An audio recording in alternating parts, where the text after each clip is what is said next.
Bonjour à tous et bienvenue sur ChessMe. Aujourd'hui, je vais vous parler d'un sujet qui vous intéresse parce que vous avez été plusieurs à me poser la question en fait. Comment démasquer un tricheur? Alors, on y va tout de suite.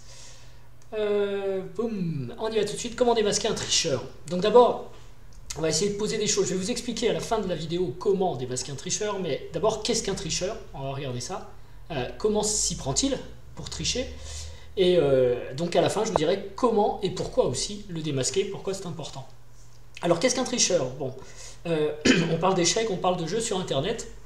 Et à chaque fois que vous créez un compte sur un site de jeu sur Internet, en général, vous signez en quelque sorte virtuellement une charte. On vous explique la charte du site. Et les chartes, en général, pour les sites de jeu, elles vous disent que vous ne devez pas jouer avec assistance. Alors les chartes, c'est quoi? C'est les règles, hein. C'est ce qui permet une vie en société possible. Et s'il n'y a pas de règles, c'est le chaos.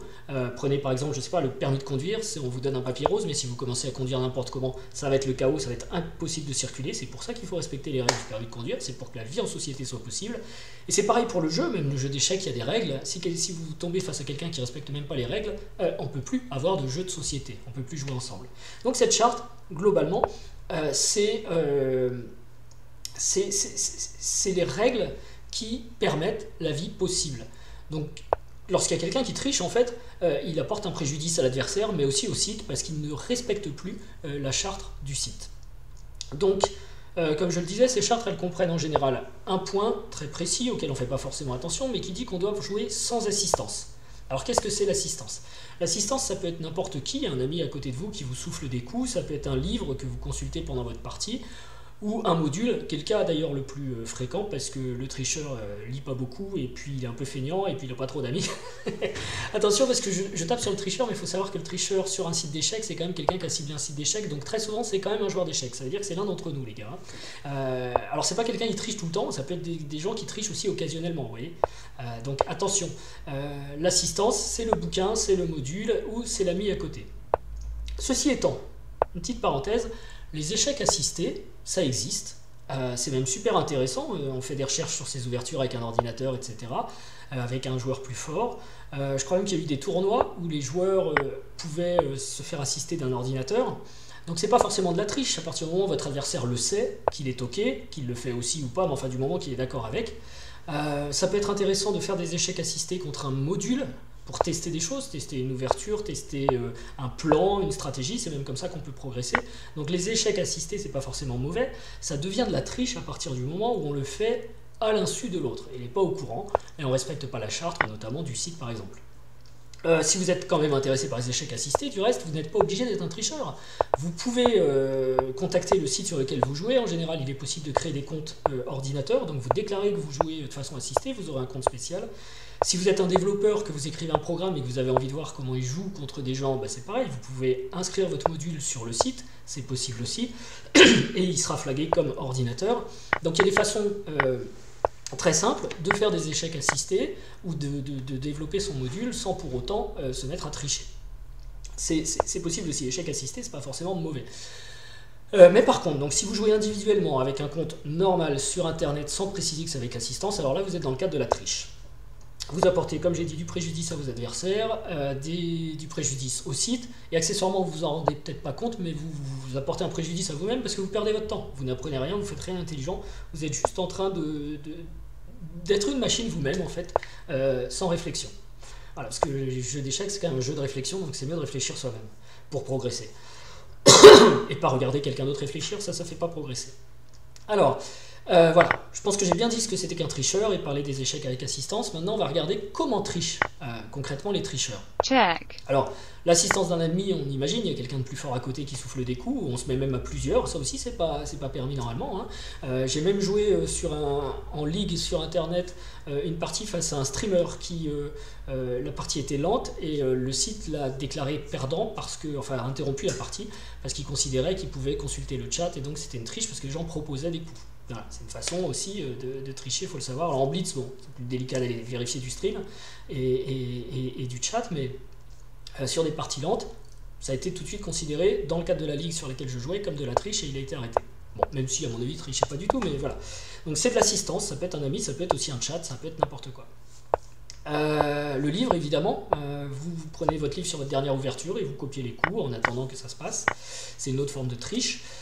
Le plus courant tout de même, c'est l'utilisation d'un module, parce que maintenant on peut trouver un module. Alors un module, c'est un programme informatique qui tourne sur n'importe quoi, sur votre ordinateur, sur tablette, sur téléphone, et puis vous l'utilisez pour reporter les coups de la partie. Donc vous regardez ce que joue votre adversaire, vous reportez sur votre module, et vous regardez la réponse qu'il vous donne.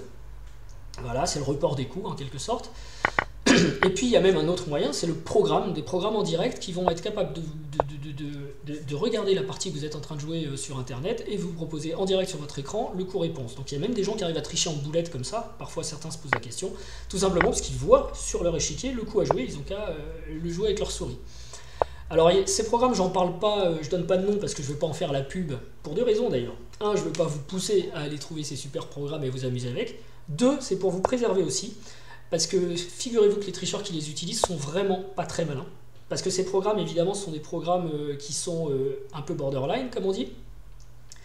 Et en fait, lorsque vous les installez, vous installez souvent un cheval de Troie sur votre ordinateur. C'est du trashware en fait. Vous allez avoir des bots à la solde des hackers. C'est-à-dire que ces programmes comprennent aussi des vers, des vers à l'intérieur. Et ils vont surtout être utilisés. Vous croyez les utiliser en fait pour tricher et pour vous moquer des autres sur internet, mais en réalité c'est vous le dindon de la farce, jolie expression, parce que ces programmes vont donner la main aux pirates sur votre ordinateur et l'utiliser comme un robot pour aller attaquer des banques, des compagnies, la défense, des institutions. Aujourd'hui c'est très à la mode, je ne comprends pas pourquoi c'est la folie d'aller attaquer les hôpitaux. Sachez que quand vous allez installer de tels programmes qui vous semblent très rigolos sur votre PC, vous allez surtout devenir une sorte de criminel par procuration et potentiellement perdre toutes les données que vous avez sur votre ordinateur parce que vous avez fait rentrer des pirates sur votre ordinateur, mais aussi participer sans le savoir à des attaques de toutes sortes sur internet qui vont consommer votre bande passante et qui vont apporter des préjudices beaucoup plus lourds à des compagnies, à des sociétés. J'ai parlé de la santé, c'est même tuer des gens. Bref, voilà, c'est ça qui est utilisé par les tricheurs. Donc on voit bien que justement, comme ils ne réfléchissent pas, ils ne s'entraînent pas à la réflexion, ils font des choses totalement idiotes et dangereuses. Plus que même mettre en péril les sites, les adversaires, on le voit, c'est aussi mettre en péril la société dans un sens beaucoup plus large. Ok, donc du coup, pourquoi les démasquer? Ça y est, vous avez compris, pourquoi démasquer les tricheurs? Ils sont dangereux pour le site, ils sont dangereux pour vous, ils sont désagréables pour tous les joueurs, et en plus ils présentent même des dangers un peu plus larges d'une certaine manière. Alors maintenant, comment les démasquer? Je pense que c'est la partie qui vous intéressait le plus. J'espère que j'ai pas été trop long, je sais pas où j'en suis, mais enfin tout ça c'était quand même important parce que par triche, il faut être précis, il y a beaucoup de choses. Alors, comment démasquer ces gens qui sont nuisibles pour les sites, pour les joueurs et pour la société? Eh bien, tous les sites proposent déjà un lien de reporting. Donc quand vous avez un doute avéré, vous pouvez faire un report sur quelqu'un et dire je pense que ce gars-là a triché. C'est mieux détailler sa demande en précisant des liens vers les parties et de donner les arguments qui expliquent pourquoi vous croyez qu'il a triché. Il faut savoir que les sites de jeux, généralement, embarquent aussi des moteurs qui analysent les parties et qui sont capables de détecter automatiquement certains comportements de triche et donc de bannir des tricheurs de façon automatique. Mais si vous-même vous contribuez, vous amenez en quelque sorte une bonne contribution sur le site en le rendant plus sain avec moins de tricheurs. Je veux dire, si tous, à chaque fois qu'on rencontre un tricheur, on arrive à avérer et à prouver et à reporter et la personne est bannie, a priori on aura moins de tricheurs que si personne ne dit rien. Voilà, c'est ça l'idée. Alors, donc c'est possible sur tous les sites de faire du report. Check. Par contre, soyez prudents, parce que vous n'aurez jamais de preuves que quelqu'un triche, vous aurez juste des indices ou des comportements suspects, mais jamais une preuve. Donc il ne faut pas être trop ferme, notamment avec quelqu'un, le bénéfice du doute c'est toujours important. Alors, donc il ne faut pas généraliser, et déjà il ne faut pas se baser sur une seule partie, il vaut mieux vérifier quelques parties. Après, si vos indices et vos soupçons sont avérés sur plusieurs parties, ça peut commencer à être quelque chose qu'on appelle une grosse présomption, et dans ce cas-là, vous pouvez faire votre report et le balancer à l'autorité entre guillemets du site. Alors comment le démasquer? On y arrive enfin. Il y a plusieurs choses que vous pouvez regarder en fait, quand vous jouez une partie contre quelqu'un sur internet pour démasquer un tricheur. Il y a le profil de la personne, il y a les résultats de la personne. Pendant la partie, il y a la gestion du temps, il y a le chat aussi avec lui, il y a la précision de son jeu bien sûr, et puis il y a ce qu'on appelle le post-mortem aux échecs, c'est-à-dire quand on regarde la partie ensemble. Et sur chacun de ces domaines, on peut avoir des indices. Alors quand il y en a plusieurs qui concordent, ça devient vraiment une grosse suspicion, mais il peut y en avoir un ou deux qui posent problème. Alors le profil, quels sont les indices du tricheur, enfin, pour identifier un tricheur d'après son profil? En général, le tricheur bête et méchant, hein, celui qui va toujours tricher, il a un nouveau profil. Parce qu'en fait, il est systématiquement banni et il recrée des profils. Donc il a très peu de parties, son profil est très récent. Il n'est pas encore très bien classé, ou alors il est super bien classé. C'est au choix, vous voyez, ça peut être les deux extrêmes. Il joue surtout un seul type de partie, parce que c'est le type de partie avec lequel son mode de triche convient. Donc ça va être du bullet s'il a un programme dont je parlais tout à l'heure, ça va être du blitz, ou ça va être plus lent s'il utilise des trucs plus classiques. Mais voilà, il se focalise plutôt sur un seul type de partie. Ou alors, il joue plusieurs types de parties, mais alors vous avez des différences de niveau colossales entre ces différents niveaux. C'est-à-dire qu'il va être 2800 en blitz, et puis en lent, il va être 1200. Vous voyez, vous avez plus de 500 elo de différence entre deux sortes. Alors moi, Chesme par exemple, je suis pas bon en blitz, donc j'ai un blitz qui est plus bas que mes parties lentes, mais il y a 200 points elo, c'est pas 500, vous voyez, c'est on rentre dans un domaine où la compréhension est différente. Quand on a 500 points elo de différence, ça veut dire qu'on comprend pas les échecs de la même façon. Donc voilà, sur le profil de cette personne, donc, il peut avoir de très fortes différences entre les cadences, ou un nouveau, bon je l'ai déjà dit, un nouveau profil, etc. Ensuite, ses résultats. Je ne sais pas si vous avez déjà regardé sur chess.com à 2h du matin, c'est assez amusant, vous allez faire un tournoi à Rennes, hein, si vous avez une insomnie, vous vous rendez compte qu'il y a 3000 joueurs dans ce tournoi à Rennes, de tout niveau, et dans les 15 premiers, vous avez 10 joueurs qui sont en dessous de 900 elo. C'est quand même bizarre, des joueurs à 900 elo qui sont en tête d'un tournoi où il y a 3000 personnes. Et quand vous avez la chance de les rencontrer, vous vous rendez compte que certaines des choses que je vais décrire sont effectivement respectées, donc c'est clairement des profils de tricheurs. Voilà, donc c'est ou plutôt un autre indice. Donc le profil, on l'a dit, les résultats aussi. Quelqu'un qui a des résultats qui ne sont pas du tout en rapport avec son elo classique, il y a un problème. Bon, en tout cas, c'est un indice. Moi, ce que je trouve le plus parlant, c'est la gestion du temps. Et ça, vous le voyez quand vous jouez en partie avec les échecs, contre quelqu'un.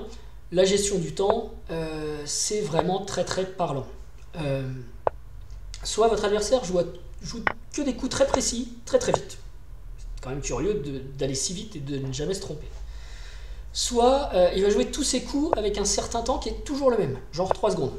En gros, le temps de lire le coup, de le reporter sur son téléphone, de regarder la réponse et de le reporter sur l'ordi. 3 secondes, 4 secondes, toujours le même temps. Quelle que soit la situation, ouverture, alors ça j'adore, le gars qui va passer beaucoup de temps à jouer des coups évidents d'ouverture, enfin aucune variation de rythme si vous voulez, toute la partie il va la jouer avec la même cadence à chaque coup. Or normalement l'ouverture justement on connaît par cœur, donc on va jouer ses premiers coups très vite, lui non, et ça arrive sur internet, vous jouez E4, réponse C5, sicilienne, alors pardon je vais prendre les noirs pour le coup, hein. Je joue E4, il joue E4, je joue C5, et là j'attends 5 secondes pour qu'il fasse cavalier F3. Ok, ouais, sicilienne, d'accord. Je vais jouer D6, et là il va mettre 5 secondes à faire D4. C'est à peu près normal. C prend D4, et il va encore mettre 5 secondes pour faire cavalier prend C3. Bon, bref. Des choses qu'il devrait connaître par cœur, il va les jouer lentement, et il va continuer pareil pendant toute la partie. Aucune variation. Alors, il y a aussi les coups forcés. Si vous faites dame prend dame, en général, il faut reprendre la dame tout de suite, quoi. Vous vous doutez bien que sinon vous perdez une dame.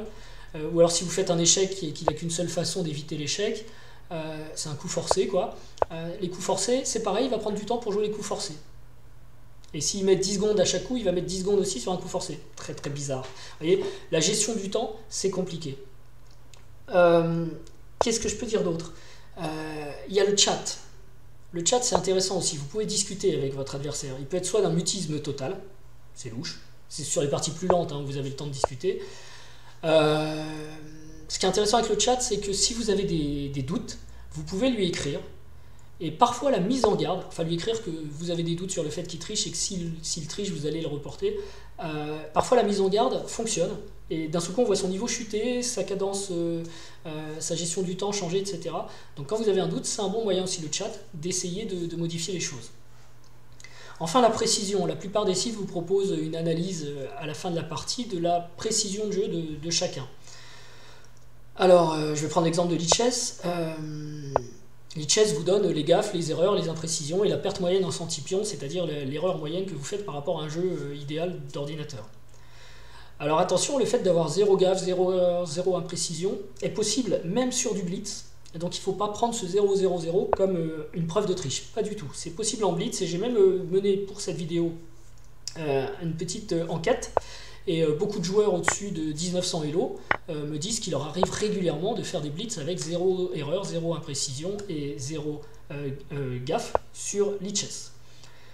Donc en soi, des stats parfaites ne veulent pas dire une triche. Ça veut dire une bonne partie et c'est possible pour tout le monde de faire une bonne partie. Il y a aussi la perte moyenne en centipion qui est intéressante. Moi par exemple, je sais que ma perte moyenne en centipion sur une partie normale, elle est aux alentours de 30. Évidemment ça fluctue, plus ou moins 10 selon les jours, etc. Et je trouve que pour les gens qui ont une perte moyenne en centipion en dessous de 10, c'est assez louche. Mais encore une fois, très attention avec ces chiffres, il faut les prendre avec des pincettes. Ça dépend de la cadence. Plus vous jouez lentement, plus vous pouvez être précis. C'est normal. Donc un 0-0 en blitz peut être un peu plus suspicieux, et puis une perte moyenne en centipion de 9 peut être plus suspicieux en blitz qu'en partie lente. Ça c'est important. Le nombre de coups de la partie est important aussi, parce que plus la partie est courte, moins vous avez des chances de faire des erreurs. Parce qu'on fait pas, il y a des positions où il n'y a pas forcément d'erreur. J'ai parlé de coups forcés, etc. tout à l'heure. Donc sur 10 coups, parfois on n'a que 3 ou 4 occasions de faire des erreurs, pas 10. Et si la partie est courte, ça fait encore moins d'occasions de faire des erreurs. Et si c'est une partie lente, où les deux joueurs, il y a ça sur les ligues sur internet, où les deux joueurs ont l'occasion de se préparer, de préparer l'ouverture, etc. Très souvent ils jouent 20 coups d'ouverture quasiment par cœur, et ils vont vite, parce qu'ils ont préparé. Et ils ne jouent que 10 ou 15 coups l'un contre l'autre avant de faire nul, et au final ils ont des super stats parce qu'ils n'ont pas fait de nul. Mais ça c'est la préparation. Ce qui compte c'est le nombre de coups que les gens ont joué entre eux vraiment. Donc bref, d'une façon générale, ouverture moins longueur de partie fait le nombre de coups que vous jouez vraiment, et plus la partie est courte, plus il est normal de ne pas faire d'erreur en quelque sorte. Voilà. Alors que sur les parties lentes maintenant, je dis ces chiffres, il faut les prendre avec des pincettes, quelqu'un qui ferait des blitz, plusieurs blitz, et qui enchaîne des 0 erreur, 0 gaffe, 0 imprécision, avec une perte moyenne en centipion inférieure à 10 ou 15 sur plusieurs blitz et des parties de 60 coups, là clairement c'est carrément pas possible. C'est forte suspicion de triche. Voilà. Donc ça c'est la précision. On a vu le profil, les résultats, la gestion du temps, le chat, la précision. Et puis enfin il y a le post-mortem. Parfois vous avez l'occasion de discuter avec votre adversaire après la partie, et notamment discuter des positions critiques, et on se rend assez vite compte si on a joué la même partie ensemble, si le gars a bien compris ce qui se passait, ou si simplement il était en train de copier des coups et qu'il n'a rien compris à ce qui se passait. Parfois même j'ai eu des adversaires qui, sur des parties lentes, commentaient en disant « Ah mais je sais pas pourquoi j'ai joué ce coup-là » ou « J'ai rien compris ». C'est quand même bizarre, parce que justement je trouve ton coup très bizarre à ce moment-là, et que toi-même tu dises « J'ai pas compris », c'est curieux. Mais encore une fois, c'est de la suspicion. Voilà, une fois que vous avez tous ces indices, et que vous les vérifiez sur plusieurs parties, commencez pas à penser triche tout le temps, vous pouvez reporter le joueur, c'est le moyen de le démasquer. Alors je vais finir avec un petit mot quand même sur la triche. Lorsqu'on joue sur internet et lorsqu'on joue aux échecs, c'est pour progresser, c'est pour s'amuser, c'est pour se détendre, c'est pour plein de raisons. Donc il ne faut pas non plus avoir la triche tout le temps en tête. Il y a des tricheurs, c'est sûr. Si vous commencez à penser triche à chaque partie, ça va juste vous polluer le plaisir de jouer. Vous pouvez rencontrer des forts joueurs sur internet, vous pouvez rencontrer des forts joueurs mal classés parce que, je ne sais pas si vous connaissez les joueurs de l'Est, mais ils jouent beaucoup, avec beaucoup d'alcool dans le sang, puis je dis l'Est parce que c'était marrant dans les tournois avant, dans le temps, Jarvis, les Russes, etc. Mais c'est vrai, les gens aussi passent leur soirée devant l'ordinateur avec un verre, et en gros, ils vont se retrouver avec un classement très bas au petit matin parce qu'ils ont joué toute la nuit n'importe quoi. Et 2 jours après, quand ils vont être plus frais, ils vont se mettre à jouer, et ils vont jouer 300 Elo au-dessus du classement affiché. Donc attention, ou alors des fois ils jouent dans le train, au milieu des gens, sur leur téléphone, et donc pas très bien, et puis une autre fois ils vont jouer devant un échiquier super bien. Donc attention, tout ce que je viens de dire c'est à prendre avec des pincettes, parce qu'on n'a pas tous la même pratique sur internet, et donc les chiffres ne veulent pas dire la même chose pour tous. Je pense que la gestion du temps c'est vraiment un point important. Et ce qui est donc essentiel si vous voulez prendre du plaisir sur internet, et notamment si vous êtes débutant, ne commencez pas à vous poser la question de la triche. Parce que si vous êtes débutant, en gros tout le monde va vous battre sur internet. Donc tricheur, pas tricheur, vous ne ferez pas la différence. Ne vous encrassez pas l'esprit, ou n'entrez pas dans des pensées négatives en vous disant « Ah c'est un tricheur, il m'a battu, etc. » Essayez plutôt d'analyser vos parties, de voir pourquoi vous avez perdu, que ce soit contre un tricheur, un homme honnête, un ordinateur, n'importe quoi. Essayez juste de voir où pêche votre jeu pour progresser, et ne vous posez pas ces questions-là. Parce que quand même, pour identifier un tricheur, c'est plus facile aussi quand on commence à avoir une certaine expérience du jeu, quand on commence à savoir jouer, qu'on a un petit peu d'expérience, parce qu'il y a des coups qui sont clairement humains, Vous entendrez ça souvent sur les sites internet. Ouais, ça c'est plus humain comme coup. Ou alors, pour parler d'un autre coup, ça c'est clairement un coup de module. Bon, bah, il faut avoir une intuition, il faut avoir un petit peu de jeu derrière soi, de fond de jeu, pour être capable d'identifier ces différences entre un coup qui est totalement contre-productif, un coup qui est totalement contre les principes du jeu, mais qui tient grâce à quelque chose de magnifique tactiquement, et un coup qui est juste tout à fait humain, stratégique, je mets une tour sur une colonne ouverte, etc. Voilà. Des coups qui peuvent être joués très vite, qui ne demandent pas beaucoup de réflexion, et qui sont tout à fait humains. Et ça, donc, c'est la sensibilité, l'expérience. Pour un débutant, c'est plus dur à acquérir, donc ne rentrez pas dans la suspicion parce que vous allez douter de tout. Doutez d'abord de vous pour progresser, de vos propres parties. Et quand vous aurez plus d'expérience, alors vous commencerez à sentir les choses. Voilà, j'espère que j'ai répondu à vos questions. J'ai fait une longue vidéo sur le sujet, finalement plus longue que prévu, mais je pense que le sujet méritait le détour, parce qu'on souffre tous, on est tous un jour ou l'autre victime d'un tricheur, ou on croit l'être. Donc je vous donne quelques clés pour les identifier, mais encore une fois, ne vous basez jamais sur une seule partie, et ne pensez pas qu'à ça, jouez plutôt, amusez-vous. Et voilà. Et sur ce, je vous souhaite une bonne journée. Je vous dis à très bientôt sur Chess Me. Et jouez de bonnes parties. Ciao!